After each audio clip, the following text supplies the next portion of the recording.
I've been waiting so long to make this episode and share this news with you that has been long and hard fought for. I don't know how else to explain it. It's been a long journey to get here to be able to be publicly sharing the fact that I am pregnant with a healthy baby. Trigger warning, this has been a long road. And it has included multiple miscarriages and losses. And today's episode is really going to be an exploration of this entire journey of all of the seasons that I've walked through to get to this moment where I am able to comfortably and confidently share with the community that yes, there's a baby joining Growing Joy. Growing Joy is totally having a new definition in my life these days, coming June 2026. I'm so excited to share everything with you now that I feel safe to. So let's dive in. Hello, plant friends. If you're new here, my name's Maria. I'm the host of this podcast.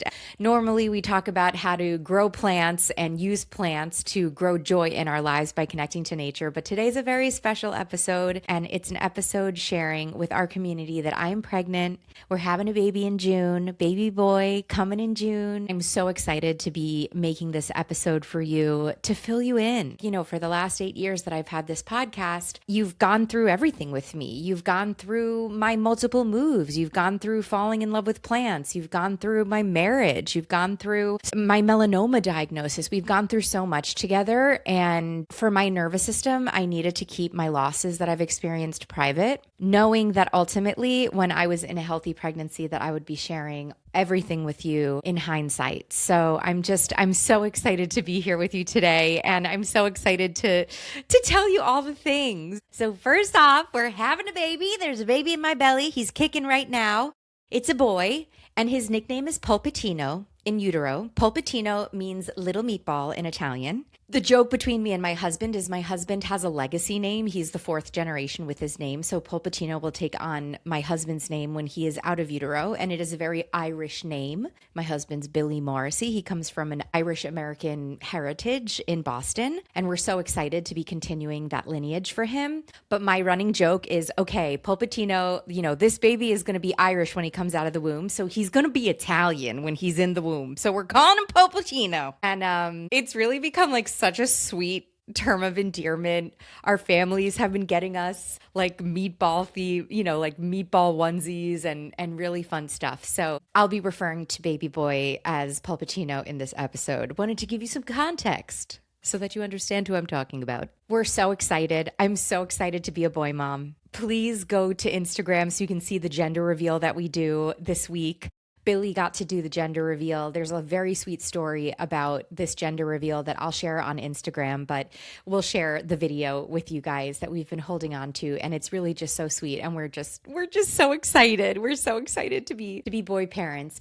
I understand that with a lot of pregnancy announcements comes a lot of pain for people to witness these pregnancy announcements. And I have certainly been in the viewer's seat of seeing people announcing pregnancy announcements after just having been through a pregnancy loss, after having been through difficulties. And it's hard. Miscarriages, it's something that I wouldn't wish on my worst enemy. And while I was going through them privately, which I needed to go through privately for my nervous system, I was not prepared to share positively. And I think, as a content creator, it's our responsibility to be able to hold our own self and our own nervous system as we share grief. I didn't want to make a podcast about miscarriage, just like weeping through the entire thing. I wanted to have had time and perspective and reflection in order to make it mean something for our audience, knowing that I'm sure we have many listeners that have been in that boat. And I'm so sorry if you have experienced loss, if you are experiencing loss. I sit with you in that and have a lot of feelings and a lot of thoughts about that. I really wanted to have this episode be a walk through the seasons of this pregnancy journey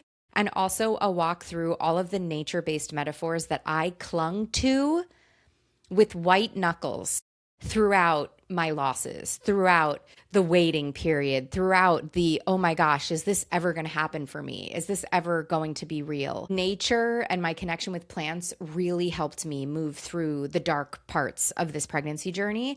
and the positive parts, right? So that's kind of what this episode is going to be about. Just gabbing. It's just you and me. I've been wanting to tell my friends about this 2-year journey that I've been going through, behind the scenes. Seasons is something we're going to talk about a lot, but one of the first kind of metaphors I want to talk about is the micro seasons within a season. There are like micro seasons within the winter, right? There's the going into the winter. There's the darkest day of winter, right? The winter solstice. Winter solstice. And then there's the warming before spring when you're still in winter, but you feel the percolation, you feel the warmth, you feel the melting of the frozenness. And I really feel like the last couple of months for me has been this melting of the frozenness, coming to terms, being ready to share publicly, being ready to actually experience this pregnancy. And in large part for me, this episode is exposure therapy to allowing myself to feel hopeful publicly and to stand in this pregnancy publicly. Because I have had so much fear after loss of this being another loss. I've had so much fear around hoping that this baby might stick and this baby might hang around. I've been very disembodied this pregnancy. I've been very numb. And as we've rounded the corner of 21 weeks, I think I'll be in my mid-20s by the time this episode comes out. Only recently in the last couple of weeks have I even personally allowed myself to think, oh my goodness, there's a baby in me. Like, this is happening. And that's been a big stretch for myself personally. And so making this episode is kind of an exposure therapy moment of, okay, I've done the work personally, I've gotten there, and now I'm doing the work with you, and I'm sharing with you, and I'm celebrating with you, and bringing you in behind the scenes, which has been terrifying for me for the last 2 years. So I appreciate you hanging in there with me. I appreciate you celebrating with me. I appreciate you going through the entire spectrum of feelings. And with that said, I know that I'm not unique. I know that so many people have gone through loss, whether that it's miscarriage, whether it's loss of parents, whether it's a winter of another kind, right? And so what I would love is to hear from you. In the show notes today, there's going to be a link to a submission form that you can submit anonymously or with your name about winters that you've experienced. And I think the sharing of our collective winters and how we've processed them is so powerful. And I would love to hear your stories and potentially share them in future episodes. Around grief and how we heal and what we learn from it. Because from where I'm sitting, grief has been my greatest teacher, and it's also been my greatest door to unlocking levels of joy that I didn't know were possible. I have an amazing teacher in my embodiment practice called Ishtara who says, you can only experience this capacity for joy as you can experience your capacity for grief. So the lower you can go, the higher you can soar. And I have very much felt that. The more I have been able to hold my grief, the more I've been able to hold my joy and excitement. And I'm curious if that's something that you have also experienced, and I'd love to sit with you in that. So you can go to the show notes and click that link and share with me if you'd like. Okay, let's begin. Now, before I get into this timeline, I'm going to tell you that I'm going to be really real with you about my experience in all 3 of my pregnancies, the 2 losses and the one that I'm currently in now, and how I actually felt. Because something that has been so hard for me to experience on the internet is how glorified pregnancy is, how much pressure there is for women from the minute they feel pregnant to feel so excited and have nothing but excitement and joy and glowing. There is such pressure for women to move through pregnancy so perfectly and so joyfully. And yet, from where I'm sitting, what I have experienced is pregnancy comes with a lot of fear, a lot of anxiety, a lot of difficulty. For me personally, a lot of loss. And it has been so hard to just watch pregnancy through the eyes of social media. So I'm giving it to you straight here as we go through the timeline of my pregnancies and where we are today. Because I just think it's important to be real with one another, and even how like women gaslight each other a little bit with pregnancy. So with that, let's get into it. I don't want to spend too much time on my loss, but I do want to fill you guys in. Because the crazy part is, as I was going through all of this, I was still creating, weekly podcasts and content. And you have to just, as an entrepreneur, if you're going through grief, you still gotta show up to work because you're the only one that'll do it. So we first got pregnant in the fall of 2023. I was 34, so we thought that it was going to take a while for us to get pregnant, and it did not. We got pregnant like the first or second month that we were trying. And because of that, I would say we were excited, but we weren't exactly prepared, particularly me. I remember the majority of that pregnancy being very scary for me. I remember being so fearful and anxious about how life was going to change. I'm an entrepreneur, and from when I was pregnant, I just remember being like, oh my gosh, how am I going to do this? How am I going to run my business and have a baby? How do I take maternity leave? I had speaking engagements that I had to, that would have had to been canceled because they were on or around my delivery date. Like, you can't travel when you're pregnant. What if I'm sick? Like, there were just so many things that I, as an entrepreneur, that I hadn't considered before that first pregnancy. So there was a lot of time spent stressed. We also lived in the woods in the Catskills, and we loved that romantic time for us, like being nestled in 5 acres and cooped up. But like, the closest OBGYN was 40 minutes away for us. It was very hard to get care where we lived, which also was very stressful. So with that first pregnancy, we decided very quickly that we were going to move. And within the span of like 6 weeks, we were also headed to Florida. My parents live in Florida, and we were headed to Florida to spend the holidays with my family. And we very quickly made the decision that we were going to move to Florida so that I could be close to my family and have support, and also just like better access to doctors. So that first pregnancy was just a total whirlwind. It felt like we were just in a hurricane, getting like just thrown, like, or a tornado. Like, we were just getting like spun around. I was figuring out how to manage the business. We were figuring out as a family where we were going to move. I had to establish care and find a doctor in Florida. We were looking at apartments, and we found an apartment, and we were just about to sign a lease. And as I was establishing care at an OBGYN in Florida, we had our first scan, and we had what's called a missed miscarriage, which is when your body still thinks that you're pregnant, but the baby has stopped growing. And that was 2 days before Christmas. And Christmas is a big deal in my family. My sister was also pregnant at that time. So I ended up miscarrying 2 days before Christmas, and it was the worst Christmas ever. I'm thankful that at this point I can talk about it without crying. That's taken me like 2 years of therapy, but that was a very shocking. We were not prepared. We didn't even think miscarriage was a possibility for us. We assumed the pregnancy was going to be viable, and we were just extremely naive in the whole experience. And it was brutal. It was really hard for both of us. And so we decided not to sign the lease in Florida and moved back to the Catskills and just went through a season of grief and healing. Now, when I think about that first pregnancy and the nature metaphors, I think about how trees fall in the forest and how important compost is. When you're in a forest and a tree falls, it decomposes and it becomes nutrients, and it actually feeds the plants everywhere else in the forest. And so although that tree dies and falls, it's a vital, important part of the ecosystem of the forest in terms of returning to the soil and actually helping the plants around it grow. And that's what we really felt our first baby was for us. It was this awakening. It was this wake-up call. It was this, okay, if this is what you want, what changes do you have to make in your life in order to achieve them? And I'm really proud of me and Billy in our marriage. When you take these vows in sickness and in health, for better or for worse, miscarriage is really hard for a couple to go through. And I'm so thankful that I had such a supportive partner, and how we just kept turning towards each other and moving through that grief together, and how we really used that first loss as a wake-up call to get our act together, so that with the next pregnancy, we felt more settled and we felt ready and we felt excited and not scared. And we ended up staying in the Catskills almost for another year. And then, like you all know, Billy ended up getting a job that moved us down to Florida, and we relocated to Florida, and we got settled in Florida.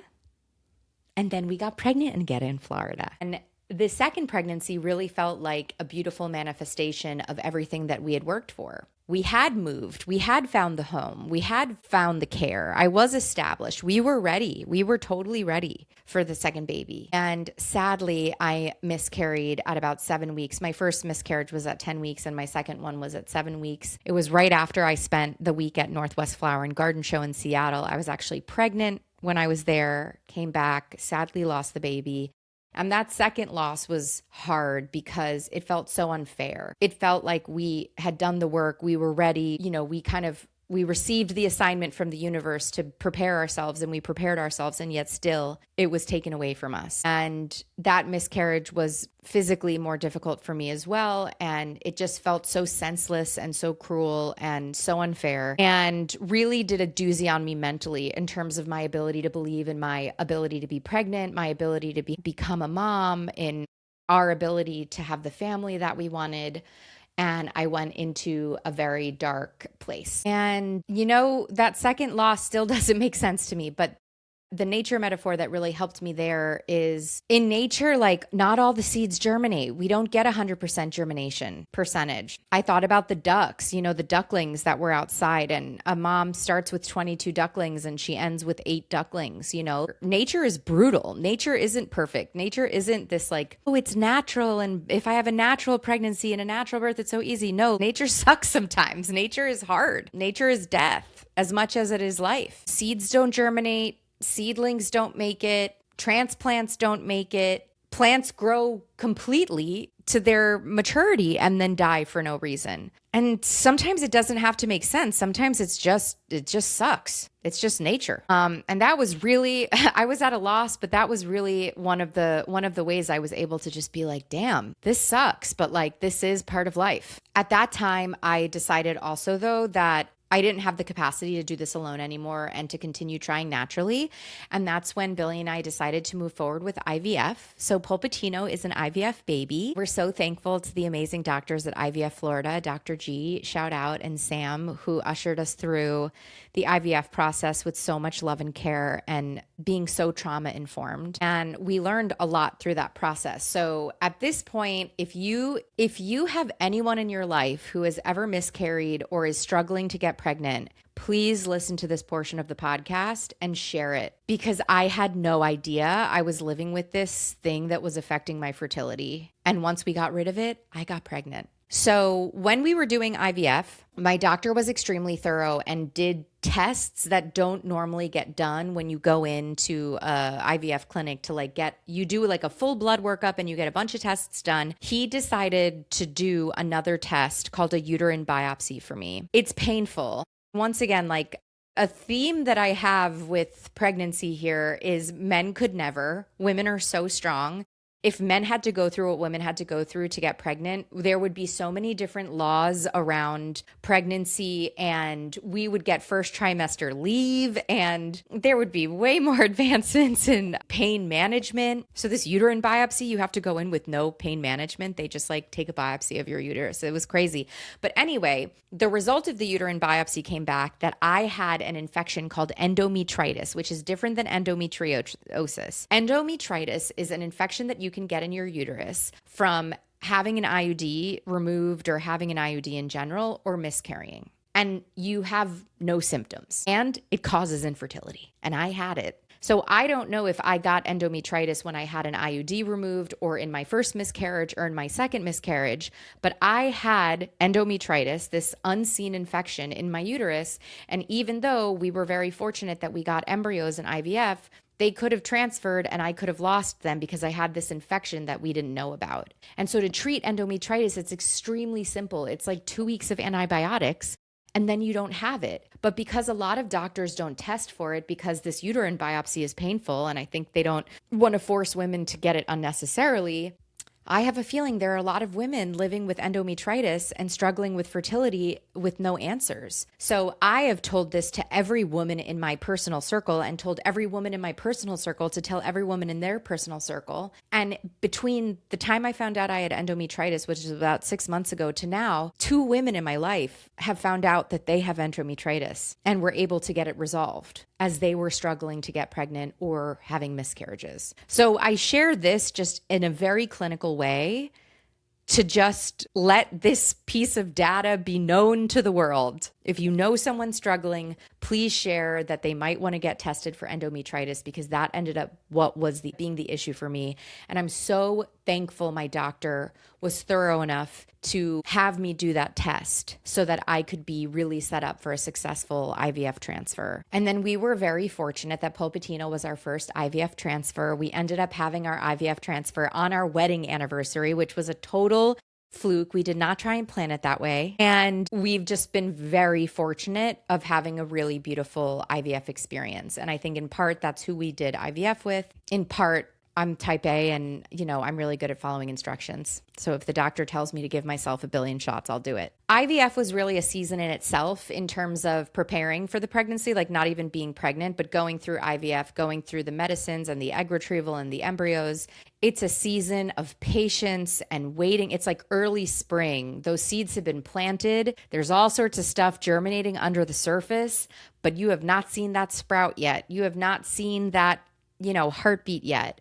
The experience of the egg retrieval is leading up to the surgery and then seeing how many eggs you get and then having them mature, and just the patience of having to wait for these life-changing results every single day. And the stakes being so high if you get the embryos and then you have to wait for the genetic testing. It's just I'm planting these seeds and I am just waiting for a sign. I am waiting for a sign that they are going to break through the earth and grow. And then you go into your IVF transfer, which is another period of waiting. You have to wait 10 days between the transfer and the blood test to know if you're pregnant. Those were probably the most excruciating 10 days of my life. And I just kept saying, okay, the seeds, they're doing the work. The seeds do the work underground before they pop up. You got to trust that the seeds are doing the work. And we were just so lucky. This third pregnancy, I have been too scared to experience any of it, really. And it's funny, in my first two pregnancies, I recorded me telling Billy I'm pregnant in really cute ways. And I have these videos of me telling Billy I'm pregnant that never resulted in a full term pregnancy. And with IVF, there was no cute video. There was me peeing on a stick and seeing it and running into the bedroom, in my robe, just screaming that it worked. The first trimester has been hard. It's been very scary for me to attach to anything about the pregnancy. The positive pregnancy test, the 6-week ultrasound, the 8-week ultrasound, the 10-week ultrasound, the 12 weeks. Every week it was holding my breath. I would lose sleep before the ultrasounds, and then I would have the ultrasounds and we would see a heartbeat and it would be amazing. And I would feel good for a couple of days. And then I would be eclipsed by anxiety again. And I just want to normalize that. I want to normalize that pregnancy can be scary. And when you're pregnant after loss, it is a very complicated experience. You are so hopeful. I'll start crying just thinking about it. You want it so bad. You want it so bad that you'll overcome your anxiety and trauma of loss to try again. Women who keep trying after loss are the most resilient women I've ever met. It's so scary. And you're so hopeful this is going to be the time that works. And you're so scared to hope again because you don't want to be disappointed again. And that was really a cycle that I was in that I'm so happy to be breaking now as I share and celebrate our news with you. But if you're going through that, I see you and I'm sorry and you're doing great. And you just have to keep showing up. I will also say I watched a lot of TV. I binged entire series of shows during my IVF journey because I just needed to disappear into another world and not be in my world. If you need TV recommendations, please let me know because I've watched everything, what it feels like in the last 12 weeks. And then I also I was very sick in my pregnancy, which is great because, usually when you're sick, it means it's a very strong pregnancy because there's a lot of hormones going on. But even with my history of loss, it was really interesting because I'll never forget when I was going through my losses and when I was going through the beginning of IVF, thinking and holding the dream, I can't wait to be hugging the toilet. I cannot wait to be so sick in pregnancy.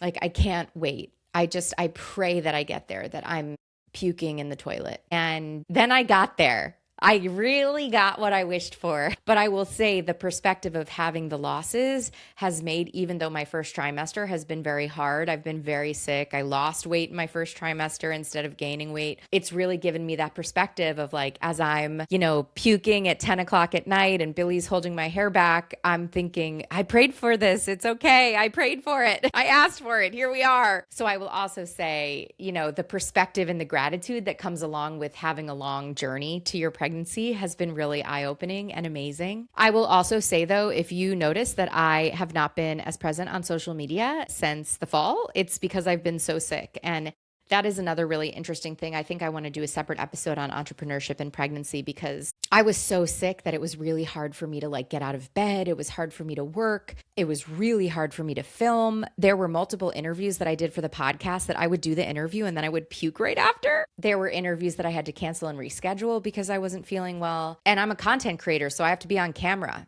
And there were frankly like deadlines that I missed with partners because I couldn't film. And I'm so thankful to my partners who have been so supportive and receptive and amazing with me about supporting me through this journey. Like you guys, the sponsors of this podcast are humans first, and they've just been amazing as I've had to email them saying, hey, listen, I need an extra week for this deliverable. This needs to happen. That needs to happen. Like they have been along for the journey with me, as many of our sponsors have been with me for many years, and they've known about my losses as well as when I've had my losses, I've also needed some time to recoup. So I just feel so thankful for my sponsor partners who have been so incredible. So please support them when and if you can. There was also definitely like a loss of identity for a period of time in that first trimester because being sick, being nauseous from the moment you wake up to the moment you go to sleep at night for 3 months can really mess with your personality and your sense of self. I felt like I really lost myself. I normally feel like a very magical person, and I wasn't feeling very magical. I was feeling really rough, and I'm so thankful that those feelings have lifted. And my heart goes out to women who are pregnant, making it through, being sick, doing all the things. Like once again, men could never do this. And now winter has thawed and we are in spring. And we've got a baby, and, you know, my sister has been the most supportive sister. And she's like, okay, you know, when you're ready, we can start talking about your baby shower. When you're ready, we can start talking about your registry when you're ready. And I'm finally ready, and I'm finally letting us plan for the future and plan the baby shower and plan the nursery and getting ready to welcome this little guy to the world. And I feel so lucky that he has the best dad ever. Billy has been the most incredible partner I could have ever dreamed of in this whole process. And he has the most amazing family that he's being born into on both sides, Billy's family and my family. Like they've been so supportive throughout this journey that we've been on. As although I haven't been sharing publicly, I've been leaning on my inner circle a lot. And I just feel so lucky to be so supported. And I also know that Polpettino is going to be so excited to be born into a beautiful community of plant people. And growing joy does mean something different to me now, because just like I talk about, you know, in my book, I have this line that like joy isn't always present. It ebbs and it flows, it grows and it dies back. And how we have to work to cultivate joy in our life through connecting with nature. I've really had to work to grow joy and to grow this baby and to be comfortable being joyful in my pregnancy. I feel like I'm so lucky to bring him into this brand that we've built and to just explore what growing joy means in another capacity. And I just have visions of holding nature retreats in the future and like having Polpettino on my hip and having like members of our community all be there. I can just see it all. And I don't know, we're all just very excited, and it feels so exciting. It's really been a very long road, and it feels so exciting to just be here and be able to share it with you and celebrate and fight for my joy and fight for my celebration of this pregnancy. I told myself I wouldn't cry. I guess I am pregnant though. I do have more hormones. So once again, I do want to do another episode on grief and loss and wintering. So if you have a story about a winter that you've gone through, like please click the link in the show notes and share. I'd love to hear from you. And I want to leave us just with a couple of other like high level nature metaphors that I've really been thinking about as I've moved through this journey. Number one is like the macro and the micro of seasons. In 1 year, we have 4 seasons, yes. And you can go through your winter and your spring and your summer and your fall. And that's one turn of the wheel. That's one turn of the seasons. But on a micro level, within each season, there are seasons within them. Everybody take a shot every time I say the word season. But within that winter, it's the darkening of the winter and the lightening of the winter and the darkest moment of the winter. And that in itself is a cycle. Same in every single other season. Like the micro of that,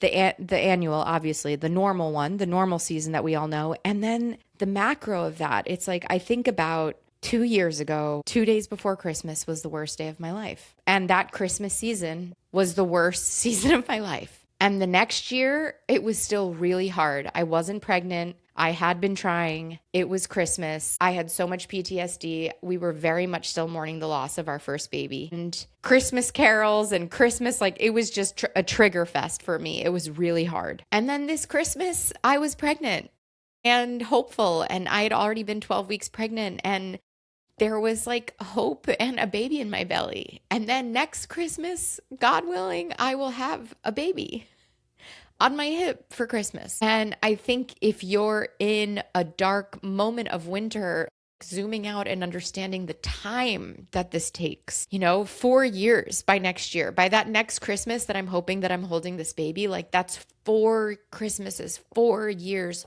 4 turning of the cycles in order to get the result that I had been hoping for. Like that is something that's really rooting into my body and my understanding of seasons in a different capacity also, that like we're always changing and evolving. And yet like we always return to this moment of the year every year. And it is this beautiful moment of reflection of like, wow, how have I changed? How have I not changed? Does that make sense? And we have to allow the time, the space, the natural evolution of things to unfold so that we can be ready. And I will say, I believe in timing. I believe that everything happens for a reason. And in the last 2 years, I have had to say out loud to myself, I am someone who says, I believe everything happens for a reason. And therefore, even though none of this makes sense to me, I have to hold the belief. I have to keep knowing that this will make sense to me in the future. And even sitting in the future of that person's reality now, a lot of it makes sense. And I know that I don't know shit. And in the future, even more of it will make sense. So plant friends, get ready for a lot of pregnancy content on Instagram. I've been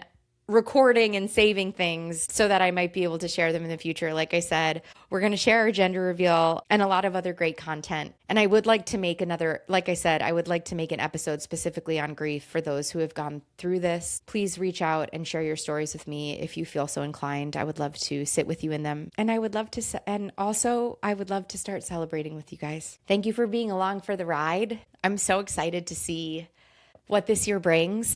We also bought a house and are renovating an entire house right before Polpettino arrives. So like that'll be interesting.